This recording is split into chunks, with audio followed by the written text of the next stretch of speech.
తండ్రి అయిన దేవుండియో ప్రభువైన యేసు క్రీస్తు నుండియో మీకు అందరికీ కృపయు సమాధానం కలుగునుగాక. ఆమేన్. అందరూ కూడా బాగున్నారు కదండి.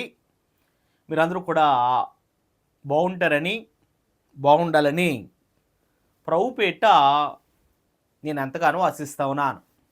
ఇది నాన్ని ఈ రీతిగా మరొకసారి ప్రభు యొక్క వాక్యాన్ని పట్టుకుని మీ దగ్గరకు మీకు రావడానికి ప్రభువున చూపిన గొప్ప కృపను బట్టి ప్రభువుని ఎంతగానో స్తుతిస్తున్నాను. మరి మీరందరూ కూడా మీ యొక్క పనులు ముగించుకుని ఈ యొక్క వాక్యం అనే ఈ యొక్క రొట్టె దగ్గర రావాల్సిందిగా ప్రేమపూర్వకటువంటి ఆహ్వానం పలుకుతూ ఉన్నాను. అయితే ఈ దినానికి మన యొక్క ప్రసంగ అంశంలోకి వెళితే దేని కొరకు నీ పరుగు. ఇందులో 13వ వ్యక్తి ఎవరంటే పిలుపు పరుగంట ఆత్మల కొరకు. ఈ మాట అపోస్తుల కార్యాలు 8వ అధ్యాయం 30వ వచనంలో రాయబడినమాట. అపోస్తుల కార్యాలు 8వ అధ్యాయం 30వ వచనంలో రాయబడినమాట చూడండి. అప్పుడు పిలుపు దగ్గరకు పరిగెత్తుకుని పోయి అతడు ప్రవక్త యెషయా గ్రంథము చదువుచుండగా విని, నువ్వు చదువుచున్నది గ్రహించున్నావా అని అడుగగా. చిన్న ప్రార్థన. మమ్మల్ని మిక్కిలిగా ప్రేమించిన మా ప్రియమైన పరలోకపు తండ్రి, నీ నామానికి స్తోత్రాలు చెల్లిస్తా ఉన్నానయ్యా. గతించిన బుద్ధికాలమంతా నీ కృప భద్రపరిచారు. ఈ రాత్రిగా సమలో నీ యొక్క వాక్యాన్ని చెప్పడానికి నైనా అల్పుడును అయోగ్యుడును నేను నీ పక్షంగా నిలబడుతుండగా మీరు నన్ను సిలువు సాటున మరుగుపరచమని ఏడంతా అభిషేకించమని నన్ను కబోరుగా వాడుకుని నా నోటికి నోరండి, నాతోనూ మీ అందరితో కూడా మాట్లాడమని చదవబడిన లేఖలో నుండి సత్యాన్ని మర్మాన్ని తెలియపరిచి మాను బలపరిచి మీరు సిద్ధపరచమని ఈ రాత్రి ఇచ్చిన పద్ధతి నేస్తున్నామమున అడుగుచున్నాను తండ్రి. ఆమేన్. చూడగలిగితే దేని కొరకు నీ పరుగు. ఇందులో మనము 13వ నేర్చుకుంటున్నాం. పిలుపు పరుగంట ఆత్మల కొరకంట. అపోస్తుల కార్యాలు 8వ అధ్యాయం 30వ వచనం చూడండి. పిలుపు దగ్గరకు పరిగెత్తుకుని పోయి అతడు ప్రవక్త యెషయా గ్రంథం చదువుచుండగా నీకు చదువుతున్నది గ్రహించున్నావా అని అడుగగా. పరిశుద్ధాత్ముడు ఈ యొక్క వాక్యంలో నుండి మనతో మాట్లాడినగాక. ఆమేన్. అయితే ఇక్కడ రాయబడిన మాటను బట్టి మనం కొంచెం లోనికి వెళ్తే ఇక్కడ ఏం జరిగిందయ్యా అంటే, నహంసకుడు ఒకడున్నాడు. ఆ వ్యక్తి యెరూషలేములో దేవుణ్ణి ఆరాధించడానికి వచ్చి తిరిగి వెళ్తూ ఉన్నాడు. చూడండి 29వ వచనం చూసుకుంటే, అతడు తిరిగి వెలుచు తన రథం మీద కూర్చుండి ప్రవక్త యెషయా గ్రంథం చదువుచుండెను. అప్పుడు పిలుపాత్మతో నీవు ఆ రథం దగ్గరకు పోయి దాన్ని కలుసుకునము చెప్పెను. పిలుపు దగ్గరకు పరిగెత్తుని పోయి ఆ ప్రవక్త యెషయా గ్రంథం చదువుతున్నా నీవు నీకు అర్థమవుతుందా, గ్రహిస్తున్నామని అడిగాడు. అతడు ఎవడైనాను నాకు త్రోవ చూపించుకుంటే ఎలాగూ గ్రహింపగలని చెప్పి రథం ఎక్కి తన కూర్చుండమని పిలుపును వేడుకునేను. అతడు లేఖను చదువుతూ భాగమేదనగా ఆయన గుర్రవలే వెదకు తేబడెను. బొచ్చు కదించి వనిదుట గొర్రెపిల్లల మౌనం ఉండెనో, అలాగే ఆయన నోరు తెరవబడలేదు అని ఈ మాట చదువుతూ ఉన్నాడు. ఇంతకీ యెరూషలేములో నుండి తిరిగి గాజాకు తిరిగి వెళ్తున్నాడు. గాజా దగ్గరలో ఉన్న అక్కడికి వెళ్తూ ఉన్నాడు.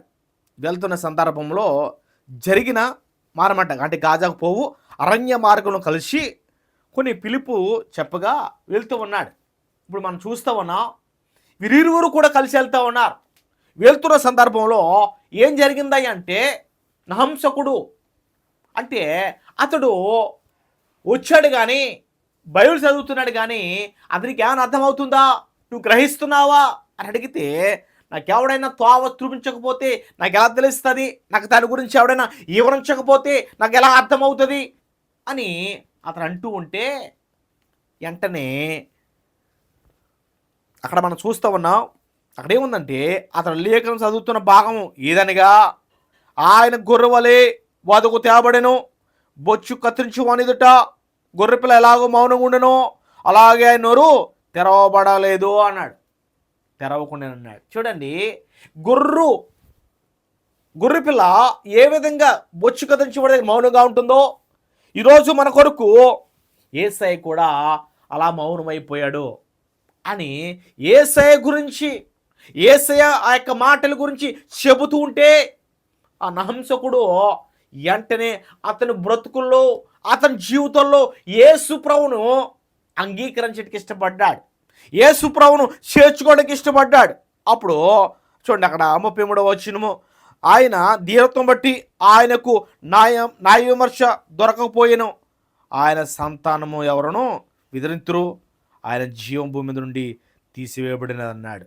అప్పుడు నహంసకుడు ప్రవక్త యెషయాను గూర్చి ఇలాగ చెప్తున్నాడు, తను గూర్చియా వేరొకరిని గూర్చియా దయచేసిన తెలుపమని పిలుపుని అడిగాను. అందుకు పిలుపు నోరు తెరచి ఆ లేఖను అనుసరించి అతనికి యేసును గూర్చి సువార్త ప్రకటించాడు. యెషయా ఈ మాటలు రాయడానికి అతడి గురించి రాసుకున్నాడా, లేకపోతే ఏరే వ్యక్తి గురించి రాశాడా అని అడిగితే అడు పిలుపు అంటున్నాడు, ఆత్మపూరుడిగా నింపి అభిషేకంతో నింపబడి అతను అంటున్నమాట, ఇది యెషయా గురించి కదా రాసుకుంటా, యేసు ప్రభు గురించి అన్నాడు. యేసు గురించి సువార్త ప్రకటించాడు. ఎందుకు తెలుసా, ఈ లోకానికి రక్షకుడుగా యేసు ప్రభు వచ్చాడు. ఆయన నోరు తెరవలేదు. ఆయన బొచ్చు కత్తిరించి వారి ఎదుట మౌనంగా ఉన్నట్టుగా అనేకమైన శత్రువులు ఆయన విమర్శిస్తూ ఉంటే, ఆయన మీద నోరు తెరుస్తూ ఉంటే, ఆయన నోరు తెరవకుండా తన ప్రాణాన్ని అప్పచెప్పాడు. అదే జీసస్ క్రైస్ట్ యొక్క విలువ.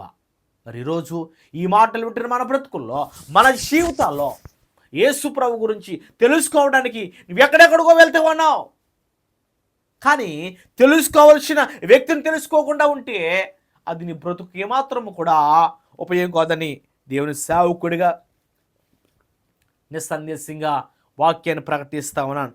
చూడండి, వెంటనే చూడండి, అతనికి యేసును గూర్చిన సువార్త ప్రకటించెను. వారు త్రావును వెలుచుండగా నీళ్లున్న ఒక చోటికి వచ్చినప్పుడు నహంసకుడు, ఇదిగో నీళ్లు, నాకు బాప్తిసమిచ్చుటకు ఆటంకమేమని అడిగాను, రథము నిలుపమని ఆజ్ఞాపించాను. పిలుపు నహంసకుడు ఇద్దరును నీళ్లలోనికి దిగిరి. అతని పిలుపు అతనికి బాప్తిసమిచ్చెను. దేవునికి స్తోత్రం. చూడండి, ఒక వ్యక్తి ఎప్పుడు మారాడయ్యా అంటే బాప్తిసం తీసుకున్న తర్వాత ఒక వ్యక్తి మారడు. మారకముందే, నువ్వు రక్షణ పొందకముందే యేసు ప్రభు ఎవరో తెలుసుకోవాలి, యేసు ప్రభు లోకానికి ఎందుకు వచ్చాడో తెలుసుకోవాలి, యేసు ప్రభు అంటే ఎవరో నువ్వు గ్రహించాలి. ఈ 3 విషయాలు ఆ యొక్క నహంసకుడు గ్రహించాడు. పిలుపు ఆ మాటలు అందిస్తూ ఉంటే నహంసకుడు ఏం చేయాడు తెలుసా, గ్రహించుకుని ఆ మాటలు విని తనలో అతడు భద్రపరుచుకున్నాడు. మరి రాత్రి దేవుని సేవకుడిగా నిస్సందేశంగా వాక్యాన్ని ప్రకటిస్తూ చెప్తా ఉన్నాను. మరి ఎంతకాలం అయింది? యేసు ప్రభుని నీ వివాహాలకు తీసుకున్నావా, ఎవరో నీ పక్కింటి వాళ్ళు తీసుకున్నావా, ఎవరో కుటుంబస్తులు బలవంతం చేస్తామని తీసుకున్నావా, లేదంటే నిజ రక్షకుడైన యేసు ప్రభుని నా సొంత రక్షకుడిగా నేను అంగీకరించాను అని నువ్వు నిజంగా తీసుకున్నావా? ఈ రాత్రి ఏ విషయాల్లో నువ్వు కలిగి ఉన్నావో నాకు తెలియదు, కానీ దేవుని సేవకుడిగా అడుగుతా ఉన్నాను. ఈ యొక్క నహంసకుడు ఏం చేస్తాడు తెలుసా, ఇద్దరు నీళ్ళలోకి వెళ్ళి దిగిరి. అంతటి పిలుపు అతనికి బాప్తిసం ఇచ్చెను. వారు నీళ్ళ నుండి వెడలి వచ్చినప్పుడు ప్రభువు ఆత్మ పిలుపును కొనిపోయెను. నహంసకుడు సంతోషించు తన త్రోవను వెళ్ళెను. అతడి పిలుపును మరి అన్నాడు కూడా చూడలేదు. దేవునికి స్తోత్రం. చూడండి, పిలుపుతో ఆత్మ ఉన్నప్పుడు ఏం చేయాలి తెలుసా, ఆత్మల కొరకు పరిగెట్టాడు. పిలుపు దేని కొరకు పరిగెడుతున్నాడు అంటే ఆత్మలను రక్షించడానికి. ఏ ఆత్మలను? నశించిపోతున్న ఆత్మలను. ఏ ఆత్మలను? విగ్రహాదులను ఆత్మలను. ఏ ఆత్మలను అంటే లోకంలో తిరుగులాడుతున్న ఆత్మలను రక్షించడానికి పిలుపు ముందంజలో ఉండగలిగాడు. దేవుని సేవకుడిగా నిస్సందేశంగా వాక్యాన్ని ప్రకటించి చెప్తా ఉన్నాను. ఏంటి తెలుసా, ఆత్మను సంపాదించడానికి ఈరోజు యవనస్తులుగా, ఈరోజు యవనరాండ్లుగా మన పరుగు ఎక్కడ ఉండాలో తెలుసా? యేసు ప్రభుని కొరకు సంపాదించే ఆత్మల కొరకు మనం ఉండాలి. మరి ఉండగలుగుతున్నామా? ఏదో అవకాశం ఉంది కదా, కొంచెం సేపు నేను వాకింగ్ చెప్తాను తప్ప ఆత్మతో నాకు సంబంధం లేదో అనుకునేవారుగా కాదు. నువ్వెప్పుడు ఎక్కడ ఉన్నా సరే, ఏ స్థితిలో ఉన్నా సరే, యేసు ప్రభువారిని సొంత రక్షకుడిగా నువ్వు అంగీకరించిన తర్వాత నీ యొక్క పని ఏంటో తెలుసా? ఈ లోకంలో ఆత్మలో సంపాదించడానికి నేను కూడా ఏం తెలుసా? పరుగులు పెట్టాలి. ఈ పరుగు ఎవరు పెట్టారు తెలుసా? పిలుపు పెడతా ఉన్నాడు. పిలుపు పరుగండి తెలుసా? ఆత్మను సంపాదించడానికి, ఆత్మల కొరకు పరుగులు పెడతా ఉన్నాడు. ఎంత అద్భుతమండి! అతని యొక్క పరుగు ఎందుకంటే ఈ మనిషి విదేశీయుడు. పాత నిబంధన గ్రంథంలో కూడా విదేశాల గురించి, క్రీస్తు రాకడ గురించి కూడా అతనికి తెలుస్తూ ఉంది. కానీ అతడు యేసు ప్రభువుని పరిచర్య చేశాడు. యేసు ప్రభువుని అతనికి పరిచర్య చేసి నిజమైన రక్షకుడు ఈయనే అని చెప్పిన వెంటనే ఇద్దరు వెళుతుంటే ఒక చోటకి వెళ్ళేటప్పటికీ అక్కడ నీళ్ళుంటే వెంటనే అంటున్నాడు, నాకు బాప్తిస్మం ఇవ్వడానికి ఏంటి ఆటంకం? ఇంకో నీళ్ళున్నాయి, వెంటనే బాప్తిస్మం ఇచ్చేయి అన్నాడు. ఇరువురు కూడా బాప్తిస్మం తీసుకున్నాడు. సంతోషించి సమాధానంతో ఇంటికి వెళ్ళాడు. పిలుపు దేవుడు పని అప్పచెప్పిన పనును ఆత్మల కొరకు పరిగెట్టాడు. ఆ ఆత్మ రక్షించాడు. వెనక్కి మళ్ళీ వెళ్ళిపోయాడు. దేవునికి స్తోత్రం. మరి రాత్రి ఈ మాటలు విన్న మన బ్రతుకుల్లో, మన జీవితాల్లో మనం కూడా ఎన్ని ఆత్మ సంపాదిస్తా ఉన్నాం, ఎన్ని ఆత్మలు యేసు ప్రభు కొరకు సిద్ధపరుస్తా ఉన్నాం. ఈ రాత్రి మనకు మనమే ప్రశ్న వేసుకుంటే, మనకు మనమే వీటికి సమాధానం చెప్పుకోవాల్సిన అవసరత కలిగి ఉన్నాం కనుక దేవుని సేవకుడిగా నిస్సందేశంగా రెండు చేతులు చూడని చెప్తా ఉన్నాను. పిలుపులాగా మనం పరిగెడితే ఈ లోకంలో ప్రభు కొరకు అనేకమైన ఆత్మలను సిద్ధపరిచే భాగ్యం దేవుడు మనకు అనుగ్రహిస్తాడు.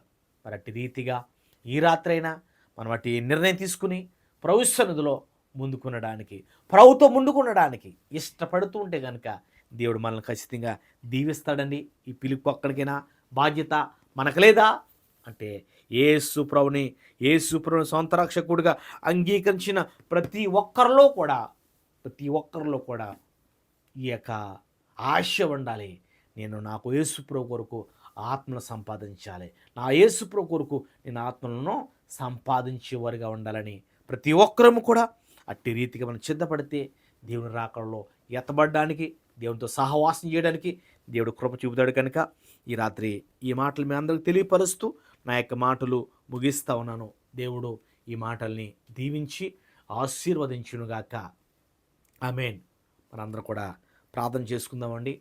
తలలు వంచండి, మోకరించండి. ఈ మాటలు విన్న మనం కూడా పిలుపులాగా పరిగెడదాం, పిలుపులాగా ఆత్మను సంపాదిద్దాం, ప్రభు అక్కడ సిద్ధపడదాం. అటు కృపాటిదనెత్త మన ప్రభు మనకు అనుగ్రహించునుగాక. ఆమేన్. ప్రార్థన. మమ్మల్ని మిక్కిలిగా ప్రేమించి మా ప్రియమైన పరలోకపు తండ్రి, నీ నామానికి స్తోత్రాలు చెల్లిస్తా ఉన్నానయ్యా. గతించిన ఉదయకాలమంతా నీ కృప భద్రపరిచారు. ఈ రాత్రిక సమయంలో నీ యొక్క వాక్యాన్ని చెప్పడానికి నైనా అల్పుడును అయోగ్యుడును నేను నీ పక్షంగా నిలబడుతుండగా మీరు నన్ను సిలువు సాటును మరుగుపరిచారు. ఏడంతా అభిషేకించారు. నన్ను ఒక బోరుగా వాడుకున్నారు. నా నోటికి నోరైనారు. నాతోనూ మా అందరితో కూడా మీరు మాట్లాడారయ్యా. ఈ మాటలు విన్న మేమందరము కూడా మా బ్రతుకులు, మా జీవితాలు నైనా సరి చేసుకుని మీ కొరకు నమ్మకంగా యథార్థంగా బ్రతకడానికి కృప చేయమని కూడా ప్రార్థిస్తూ ఉన్నాను తండ్రి. ఇప్పుడు మా కుటుంబాల్లో, మా సంఘాల్లో, మా గ్రామాల్లో, మా దేశాల్లో ఎంతోమందినైనా విగ్రహాధికులు, మాంత్రికులు, వ్యభిచారికులు, నరహంతకులు, తిరిగిపోతులు, త్రాగుబోతులు అనేక వాళ్ళ మంది ఉంటుండగా యేసు నామములో ప్రతి ఒక్క బిడ్డకు మారు మనసు, రక్షణ బొమ్మ దయచేయండి. మా భారతదేశాన్ని క్రైస్తవ దేశంగా మార్చండి. దాన్ని తలకిందులు చేయగలిగే గొప్ప యమనస్తు రావనెత్తండి. పరిపాలిస్తున్న నాయకులు, అధికారులనైనా మోడీ గారిని బట్టి, చంద్రబాబుని బట్టి, రవీంద్ర రెడ్డి బట్టి ప్రార్థిస్తున్నాను. వారికి కావలసిన దీవెన ఆశీర్వాదం విడిచిపెట్టి నీ పనిముట్టుగా, నీ పాత్రగా వాడుకోమని ప్రార్థిస్తామనయ్యా. సదుకుండా నీకున్నారు.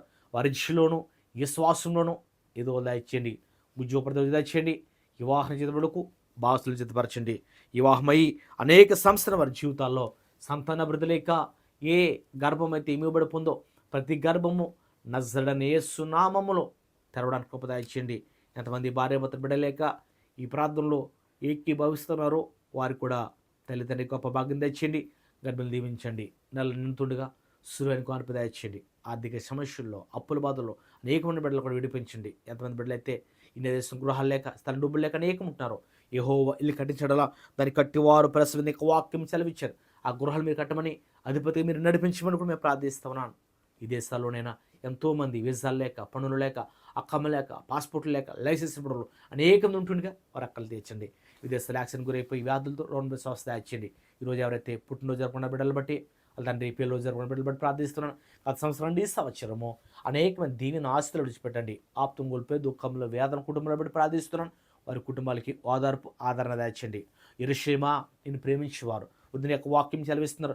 యెరూషలేము క్షేమ కొరకు మేము ప్రార్థిస్తున్నాను. శాంతిని, సమాధానం, ఐక్యతను కుమరించమని కూడా మేము ప్రార్థిస్తున్నాను. ఇండియాలో ప్రతి రాష్ట్రాన్ని, ప్రతి గ్రామాన్ని కూడా మీరు దర్శించండి. ఎంతమంది వ్యాధులతో, రోగాలతో అనేక మంది మరణ పడకలు ఉన్నారో వాళ్ళందరూ స్వస్థ దాయించండి. ఈ రాత్రి మాట్లాడిన బిడ్డలు పంపిస్తున్న ప్రతి ఒక్క బిడ్డను కూడా దీవించి ఆశ్రయించమని, మీరు అత్యంతపరచమని, మరొకసారి మీరు అక్కడ రీతిగా మేమందరం కలిసి నిన్ను ఆరాధించి దాన్ని తనకి గ్రహించమని, ఈ రాత్రి ఇచ్చిన పది పబలు తెచ్చమని యేసు నామమున అడుగుచున్నాను తండ్రి, ఆమేన్.